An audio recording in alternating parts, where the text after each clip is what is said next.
What's happening to Donald Trump's rating and what to expect from a possible meeting between Trump, Putin, Erdogan, between Trump, Putin, Zelensky. We will discuss right now. My name is Irina Uzlova, and today with us is Yuri Rashkin, host of YouTube channel Rashkin Report and Rashkin Report in English. Yuri, hello, glad to see you. Thank you for joining us. Thank you for having me. Yes, President Donald Trump has set a historic anti-record for popularity among American voters. Now, only 37% of the country's citizens support him. This is reported in the research materials of the American sociological company Gallup. What influences such a drop in Trump's rating the most? How do you think and how Americans feel? There's a couple of things that are very interesting about this poll. First of all, it's that we consistently see that President Trump doing his popularity is falling the worst with independent voters because Democrats never liked him, Republicans never seem to have stopped loving him, but it's the independent voters that are kind of giving up and are particularly don't like his methods. They don't like how, even if they like the ideas that he was offering, upon examining his methods, they are very not happy. It's also interesting that when it comes to his handling of the Epstein affair or Epstein case, we see that we see that it's a shift. You know, first of all, speaking these names in Russian and in English, where in Russian he's Epstein and in English he's Epstein. It's like, who am I speaking to? What is the correct pronunciation, appropriate pronunciation of this horrible person in this language? Anyway. Trying to distract the attention, we see that all across the board, all Americans are not happy with the amount of information that we received about this case, with President's handling of this case. And that's another, I think, a very revealing finding of this poll and others. But overall, President is historically unpopular. Prior to that, his lowest rating was 34%, which was at the end of his first cadence. But now we see that he is really getting very close to that. It's like he was catching up for time that he missed in terms of all the different reforms that he decided to conduct in the first 6 months. His popularity or lack thereof is also catching up to him. So it seems like not too long before he'll have that 34%, and then who knows. But their reasons are different.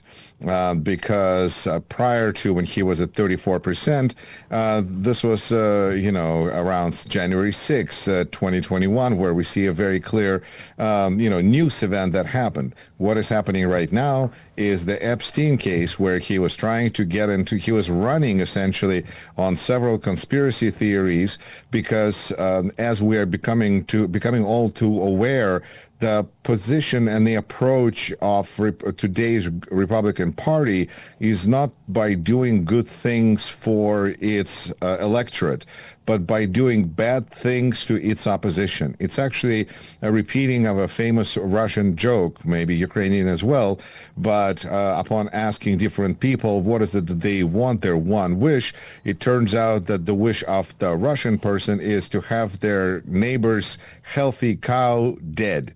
It's not that they want something, like different things, but they just want the bad things to happen to somebody that they don't like.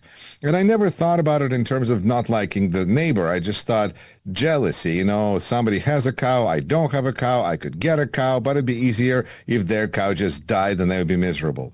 But in this case, we see that there's actual dislike, and this is where, whether it's dislike of pedophilia and the horrible crimes that are being accused of being perpetrated, or whether we're talking about stealing of the elections and the potential for crimes committed there, another conspiracy, favorite conspiracy of the president, we see that when he's having trouble dealing with the Epstein case, it really is not a conspiracy, it's a case, he's trying to distract us by sending out Director of National Intelligence Tulsi Gabbard and talk to us about Barack Obama and what a traitorous attempt at stealing the elections was in 2016, where she is substituting the fact that Russia was not successful, according to this report, in impacting the elections for the fact that they were found to have been meddling in our elections in the United States. That's kind of a interesting substitution. It's just saying just because the bank heist has failed, that means that there was no attempted bank heist. Those are different things. But that's the world, that's the politics in which we're dealing now. So when we look at meetings between world leaders and anything else, we are now looking at it through the lens of, is President trying to distract us from Epstein case? Because he just shut down, or had his Speaker of the House shut down House of Representatives so that they couldn't vote anymore about anything to do with Epstein, even though they had all these votes on immigration that they were going to be proud of, that they were really excited about. But now they decided not to take those votes because the possibility or the likelihood of voting on something to do with Epstein is far worse. So whether President Trump now goes to China, whether he sells weapons to Ukraine or bombs Iran on behalf of Israel, everything is going, or decides to arrest President Obama. All of this is now going to look as a potentially distraction from Epstein case. And frankly, it's not working because the Epstein case has been the motivating factor for Trump's base for so long. It's the Democrats who are a little bit very much caught off guard, thinking that people care about health insurance and foreign policy, those kinds of things. Turns out that the criminal case is the main thing that, well, I mean, if you think about it, there's some horrible things that are being alleged in there, so we might as well look at it. And as leader of Democrats, Hakeem Jeffries, in a House of Representatives said, everything is interconnected. So it's interesting to see how Democrats are jumping on this opportunity, and they're seeing that forget all the other issues. This is the main political issue that gods have given them. And so they are grabbing onto it, and they're riding it all the way to the bank, as the Republican Party is basically splitting in half between people who are supporting the president and people who are supporting his MAGA movement. And right now we're watching this attempt to distract everything by using a convicted felon to potentially say nice things about the president, as if that is likely to satisfy MAGA crowd. Now, they might be satisfied if former President Obama is arrested. Who knows? But we are looking at using some heavy conspiratorial artillery here. Yuri, what are the benefits which Kremlin can use and get now from this Epstein Files? I think we're still trying to figure out exactly what leverage they may have. And I think to those who are wondering if blackmail had something to do with why Donald Trump was so nice to Vladimir Putin, and we see that this Epstein case was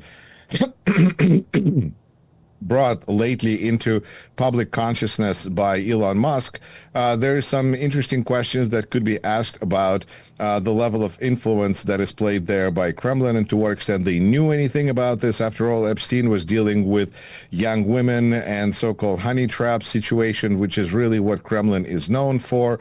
So there's plenty of reasons to think that there could be logical connections in that direction. But at this point, I think the main benefit to Kremlin in all of this is that the United States is descending into chaos. And this is what was advertised if Trump was elected, and this is what we're seeing, except that we're seeing that there's a conflict among his base. It's not because, again, his policies are destructive to the future of the country through the increase of national debt or the dangers that we see to our national defense by having Kremlin-friendly people in all sorts of positions of power. No, it's this particular case. The question is, for me, if it's possible to put the fire out, because Trump is doing everything he can to change direction, to make people look somewhere else, and yet this fire keeps on burning. I think that it just makes the United States weaker. It makes United States less interested in dealing with anything else. Ukraine, what? Huh? What are you talking about? Look at the Epstein case. And in fact, the attention on the Epstein case is now truly bipartisan because Democrats are seeing that this stuff works. So now they're using Epstein case on everything. And, we can see where this is going to go. But I think it's important to acknowledge also that in Ukraine, there have been some protests about Ukrainian anti-corruption efforts and to what extent Ukrainian political leadership is involved in snuffing out anti-corruption efforts. And I think it's really important to let people in Ukraine know that the West is judging a lot of Ukraine's ability and interest in being part of the West, Western liberal democracy, is by how Ukraine is dealing with the corruption issue, which has been a question for a long time. So if there's anything that looks like it is really empowering and enabling more corruption and disabling the independence of corruption-fighting departments of the government, it's not only going to be viewed negatively by Ukrainians, and I think it's really important to acknowledge once again heroic Ukrainian people who are out there protesting when they see something going wrong. But it's also being noticed outside of Ukraine. And I think it's really important to get that message to Ukrainian leadership. I think they got it, but I think it was a big mistake on their part because people in the United States who are no friends of Ukraine look at this and say, see, we've been saying that Ukraine is corrupt, that the Ukrainian government is fighting corruption forces, and we see that Ukrainian people are out there protesting because they want peace with Russia. And, President of Ukraine stands in their way and all of their usual stuff. Because you know what? It's already happening. You know who said that? Marjorie Taylor Greene. So although it's the same congresswoman who is now demanding that Donald Trump release all the information about Epstein, and she's also criticizing President for his friendly attitude with artificial intelligence and Elon Musk. So we'll see. I think there's some really interesting possibilities of the circular firing squad, but the resulting chaos is, of course, ultimately benefiting Kremlin. Yes, I have had no doubts that Marjorie Taylor Greene used this case in such a way. So, and we were correct in it in such our assessing. But I should notice that all these 3-day protests, they were not connected with Zelensky resignation, or they were not connected with Putin or even with war. It's only our political issues, and that's all. And now we see that our authorities, Zelensky, reacted in correct way, correct form, and now try to search this way to make things correct and connected with law. So I think it's very important, and I think I can also add to it that it's pretty clear that it's not United States that behind the protests, because we see United States is now against all sorts of involvement with promoting democracy. We don't do that kind of stuff anymore. So if there's any protests anywhere, that's not us. That's not on us. Yes, it's no a hand of the United States, yes, and even not a hand of Kremlin in such way. Yes, because I think Donald Trump would be in such trouble in Kremlin if they found out that he was involved. But who knows? I think that everything that can be done there to unfortunately lead to capitulation of Ukraine, to make life for Ukraine harder and make Ukrainian defense of its sovereignty harder is something that's going to be welcomed by, I think, the White House, the White House and Kremlin in particular, which is giving this 40 plus days, how many days we have left. So, kind of thinking about this a little more, the situation is really dangerous. So I think it is important for Ukrainian government not to cause protests that it can avoid. But we're not going to give up, to surrender, so we still try to surrender Putin. And we see, Yuri, these days that the Telegraph publication writes that the first patriot from Trump's initiative is arriving in Ukraine. Now we can judge Trump by his actions, or no? I think that's really good. I think Yes. that this is a result of the pressure that was put on President Trump by everyone, including journalists, but also allies, which are very concerned that United States is simply not a country which can be relied on to provide protection, like NATO is supposed to guarantee. And when all the statements that the United States is making is about how it will, see what happens when it happens, and even Project 2025 only suggests that United States defend Europe in case of a nuclear attack, I think it's important for United States to show that it can do something, because otherwise we are losing all credibility, not just on leadership, but even on our ability to fulfill orders. Because this is not leadership, this is a United States becoming a supplier. And if we're going to be a lousy supplier that can't fulfill its obligations, I think all of this is going to push Europe even faster and further, more aggressively towards developing its own weapons and arming itself and solving its own armament issues, because United States cannot be relied upon to provide sufficient amount of armaments and weapons and everything that Europe and Ukraine needs fast enough. Because when we're not even talking about who is paying for this, we're just saying get it done. And we see that the United States is sputtering and is really concerned about the level of our armaments available, especially after for a couple of days we were involved in a war with Iran. Now, all of a sudden, our shelves are bare and empty, and we need to be doing something about this.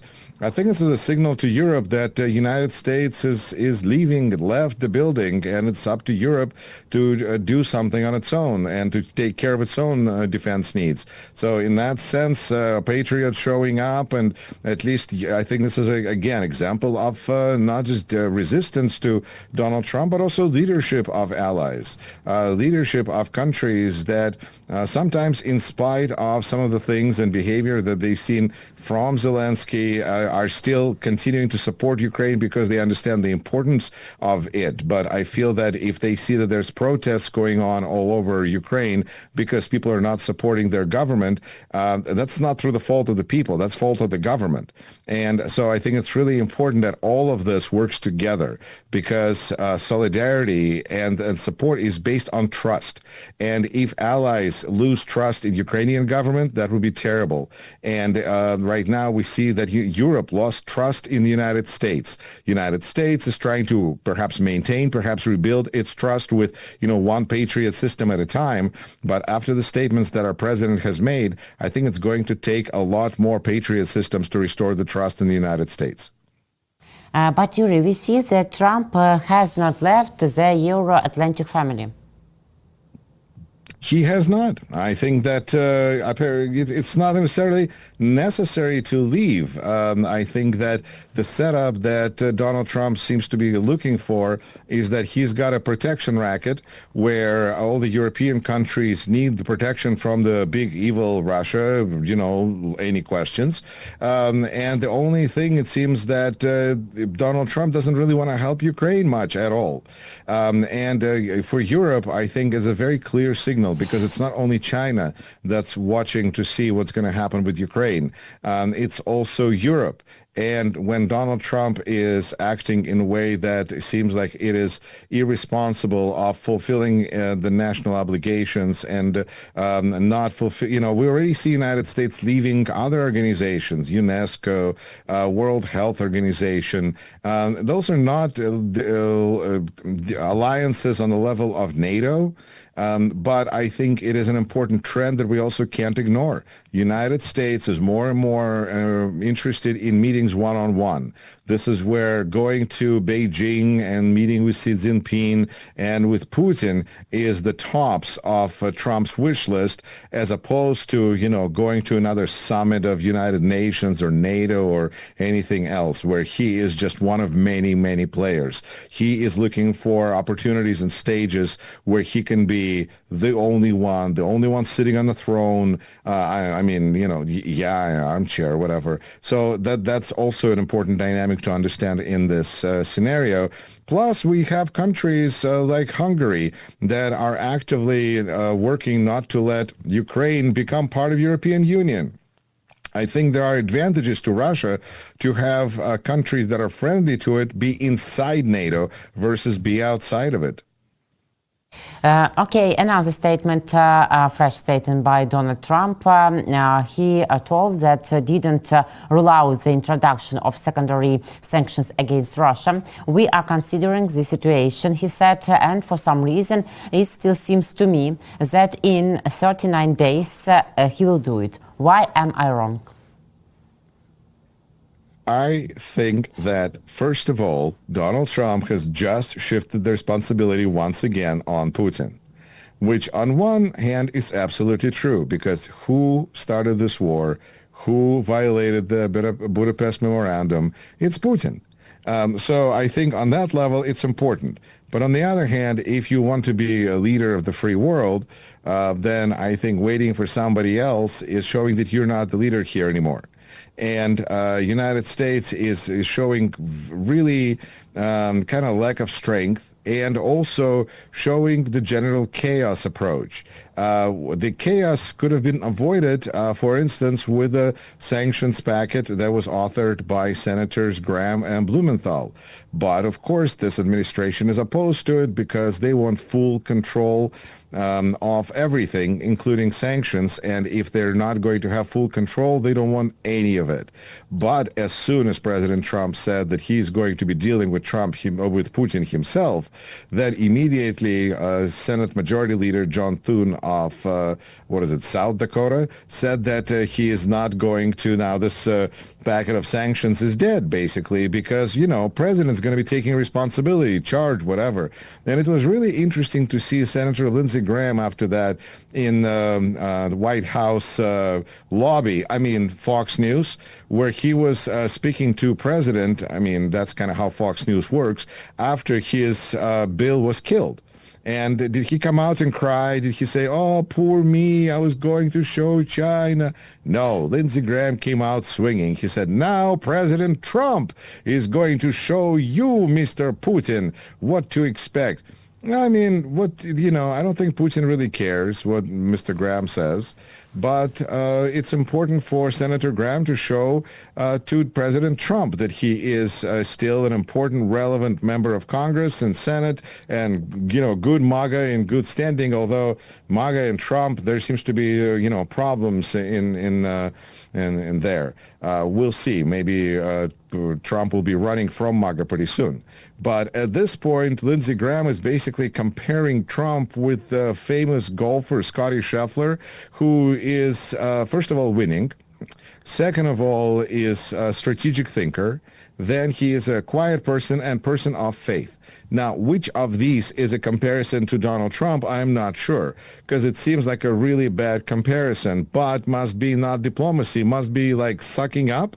And that's what Senator Graham is doing with that speech. And that's the result of the sanctions packet. They're not going anywhere. They weren't really likely to go anywhere in the first place because the numbers were off, just totally crazy. 500%. What is that about?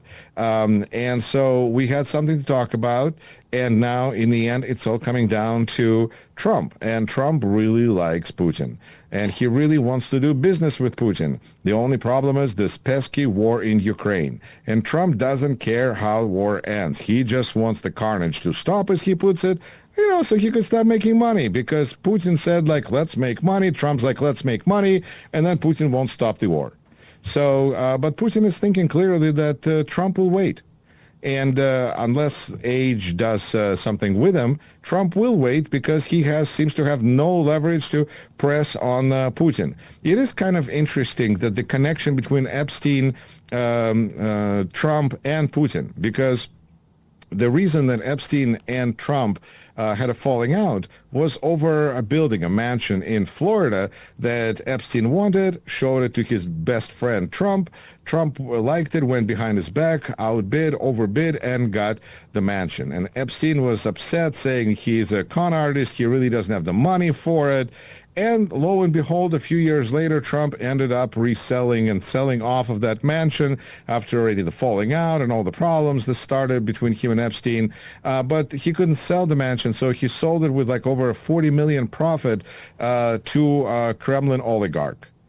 which is part of the reason that there's a lot of suspicion that there's a connection, financial connection between 47th president and Kremlin. And it's interesting because, Epstein played kind of an indirect or maybe more direct part in it. So I think when we talk about connections between these different secret services and these people, it's pretty clear that there's been a lot of dirt and dirty laundry going around, and it's clear that 47th president really has lots of reasons why he would not want any of this to come out.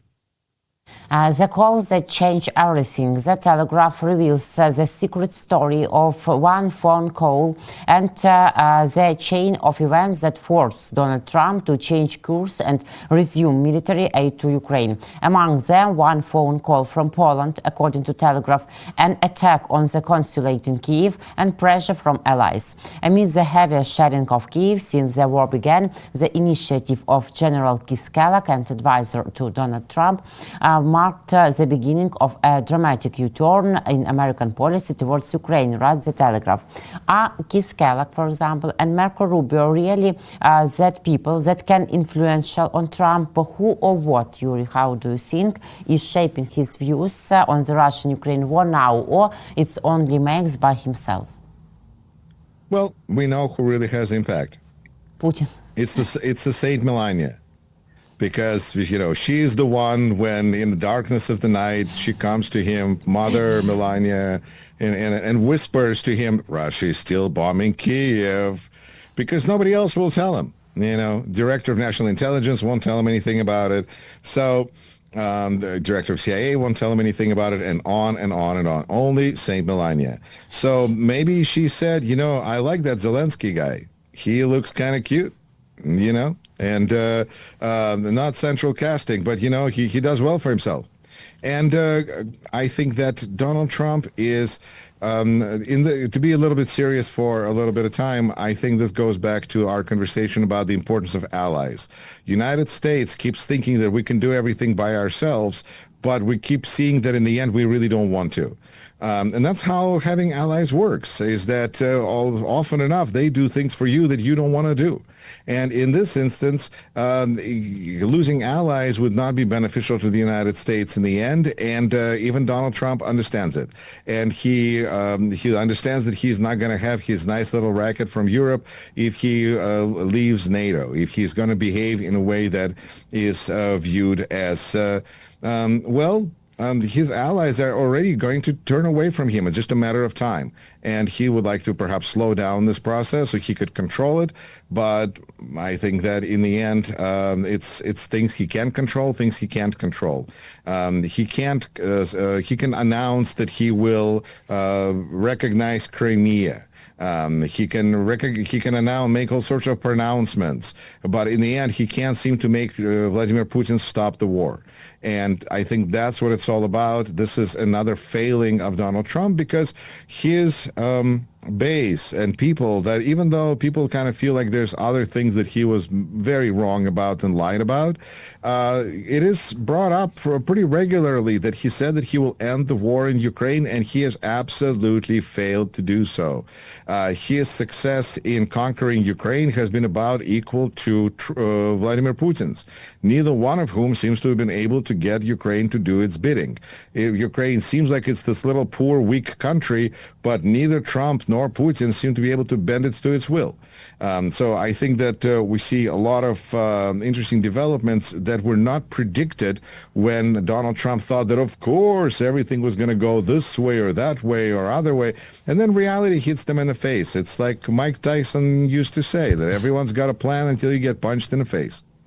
Yuri, thank you very much. Thank you for our dialogue, for this conversation, for your time and opinion. See you next week. Take care. Thank you and take care. Yuri Rashkin, TV host of YouTube channel Rashkin Report and Rashkin Report in English. And my name is Irina Uzlova. Guys, see you later.